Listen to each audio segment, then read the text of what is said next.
বন্ধুসকল নমস্কাৰ। আজি এটি খুবেই ধুনীয়া কাহিনী লৈ আপোনালোকৰ মাজলৈ আহিছোঁ। আশা কৰোঁ কাহিনীটো আপোনালোকে শেষলৈকে শুনিব। অনুশোচনা, প্লিজ পাপা, মোৰ কথাটোতো শুনি লোৱা এবাৰ। তনয়াৰ মাতত কৰুণ বিননি। কিন্তু দেউতাক হিচাপে তাইক বুজোৱাৰ সলনি তেওঁ অগ্নি শৰ্মাহে হৈ পৰিল। অৱশ্যে তনয়া জানিছিলেই তাইৰ কথা অন্ততঃ দেউতাকে নুবুজে বুলি। তথাপিও কৈ চাইছিল, কি জানিবে তেওঁ সঁহাৰি জনাই। তেনেতে মোবাইলটো যে দেউতাকে জানি বুজিয়েই কাটি দিলে তাই গম পালে। কান্দি কান্দি ৰঙা পৰা চকু দুটা পুনৰ সেমেকি আহিল তাইৰ। চা মাজনী, তোক আমি এতিয়া কেনেকৈ সহায় কৰোঁ তয়ে কচোন।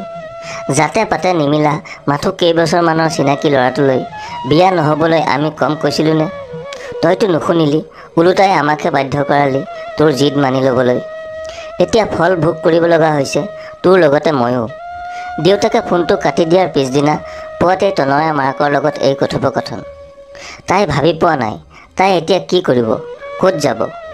যাৰ পৰা সহমৰ্মিতা পোৱাৰ আশা কৰিছিল তেওঁলোকে যদি তাইক লগ নিদিয়ে তেনেহ'লে তাই কৰিব কি? হয়, তাইৰ ভুল হ'ল। ভুল মানে বিয়াগুম ভুল।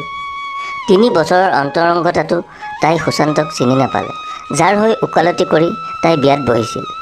বিয়াৰ 6 মাহেচোন নহ'ল তাৰ মুখা খোল খাই পৰিল। আৰু এতিয়া তাইক না মাক দেউতাকে লগ দিছে, না 3 বছৰীয়া প্ৰেমিক তথা এতিয়াৰ স্বামী সুশান্তই বুজিবলৈ চেষ্টা কৰে। ভুল কৰিলে তাই, কিন্তু অতীতৰ ভুলটোকে আওৰাই থাকি তাই এতিয়া আত্মঘাতী হ'লেহে হ'ব। আৰু শেষত মাকে কোৱা এই কথাকেইটাতহে তাই আৰু আচৰিত হ'ল। মাকে তাইক সহ্য কৰিবলৈ কৈছে। ইমানৰ পিছতো বাৰু তাই কেনেকৈ সহে?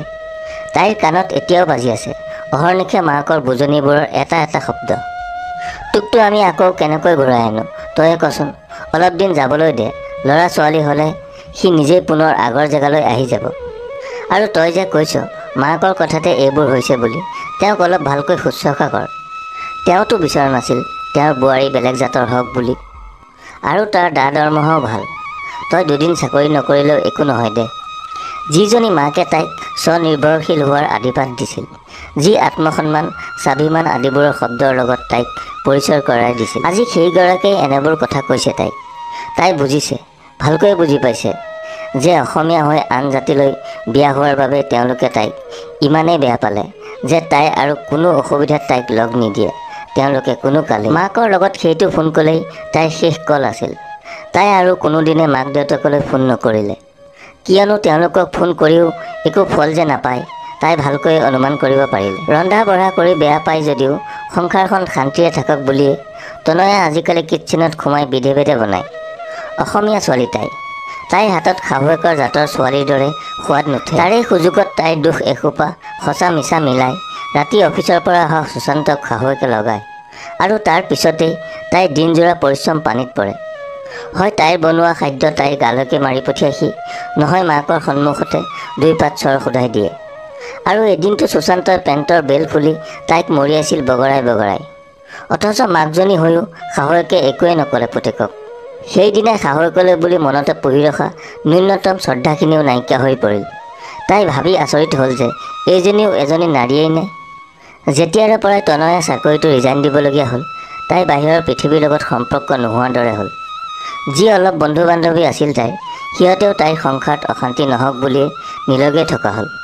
ইপিনে তাইৰ সকলো আপোন মানুহটো অসমতেই থাকিল, তাইহে দিল্লীত ৰৈ গ'ল অকলে। গতিকে হতাশা জীৱনলৈ অহাটো অতি সাধাৰণ হৈ পৰিল তাইৰ বাবে। আৰু সহিলে সন্মান পাই বোলা কথাটো যে গোকাত মিছা কথা তাই বুজিবলৈ আৰু বাকী নাথাকিল। অৱশেষত তাইৰ জীৱনলৈ সেই দিনটো আহিল যিদিনা তাই স্ব ইচ্ছাই এই পৃথিৱীৰ পৰা বিদায় ল'লে। অথচ যিজনী তনয়া বৰুৱা তাইৰ গিৰিয়েকতকৈ বহুত বেছি দৰমহাৰ অধিকাৰী আছিল, যিজনী তনয়াই হাঁহিৰে পৃথিৱীখন জিনিব বিচাৰিছিল, সেইজনী তনয়াই স্ব ইচ্ছাই মাথো 25 বছৰ বয়সতে গুচি গ'লগৈ। বহিৰাজ্যত অসমীয়া বোৱাৰীৰ ওপৰত অত্যাচাৰ আত্মহত্যাৰ খবৰ কাগজত ডাঙৰ ডাঙৰ আখৰেৰে ওলাল খবৰটি। আমুক চনত মেট্ৰিকত ইমানতম স্থান দখলকাৰী অতি প্ৰতিভাৱান ছোৱালীজনীৰ অকাল মৃত্যুত গোটেই অসমবাসীয়ে যেন দুখত ভাগি পৰিল। অথচ সেইজনী ছোৱালী জীৱিত অৱস্থাত থকা সময়ত মানুহবোৰ ক'ত গৈছিল?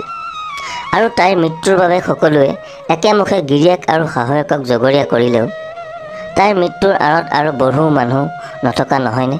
এজনী ছোৱালী বা এজন ল'ৰাই বিপদত পৰিলে কাক বিচাৰিব? নিশ্চয় প্ৰথমতে মাক দেউতাককে বিচাৰিব। অথচ নিজৰ জন্মদাতাৰ পৰাই যদি অকণো সঁহাৰি নাপায়, তেনে ক্ষেত্ৰত কি কৰিব এটা সন্তানে? হয়তো তনয়াই যি কৰিলে তাকেই কৰিব। আৰু মৃত্যুৰ দুৱাৰদলি গচকি এজন ওলাই যোৱাৰ পিছত কেছ মোকদ্দমা দিয়েই বা কি লাভ? হেৰাই যোৱাজন জানো উভতি আহে? নাহে, কোনোকালে নাহে। তনয়াৰ দেউতাক হাত দীঘল মানুহ। তেওঁ নিজে দিল্লীলৈ গৈ তনয়াৰ গিৰিয়েকৰ গোটেই ঘৰখনকেই কাৰাগাৰৰ মুখ দেখুৱালে। অথচ তেওঁৰ মৰমৰ যিজনীকতো তেওঁ ঘূৰাই নাপালে। অথচ দুদিন আগতে যদি তাইৰ কাটৰ অনুৰোধ শুনিলেহেঁতেন, তাই ভুলৰ বাবে ক্ষমাও খুজিছিল। ক্ষমা যদি কৰি দিলেহেঁতেন, তেনেহ'লে হয়তো আজি তেওঁৰ জীও আজি তেওঁৰ লগতে থাকিলেহেঁতেন। দোষীক শাস্তি প্ৰদান কৰালে যদিও তেওঁ নিজকে কেনেকৈ শাস্তি দিয়ে এতিয়া? আজিকালি তনয়াৰ দেউতাক অৱসৰপ্ৰাপ্ত ন্যায়াধীশ ৰমানন্দ বৰুৱাই মুখ হৈ তাকে ভাবি থাকে মাথো। ইপিনে নিজ পুত্ৰীক হেৰুৱাই তনয়াৰ মাতৃয়ে যি অনুশোচনাৰ জীয়া জুইত জ্বলিবলৈ ধৰিলে, এই বিষয়ে সকলোকে জনালে তেওঁ নিজেই, যাতে আৰু এজনী তনয়াৰ সৃষ্টি নহয়।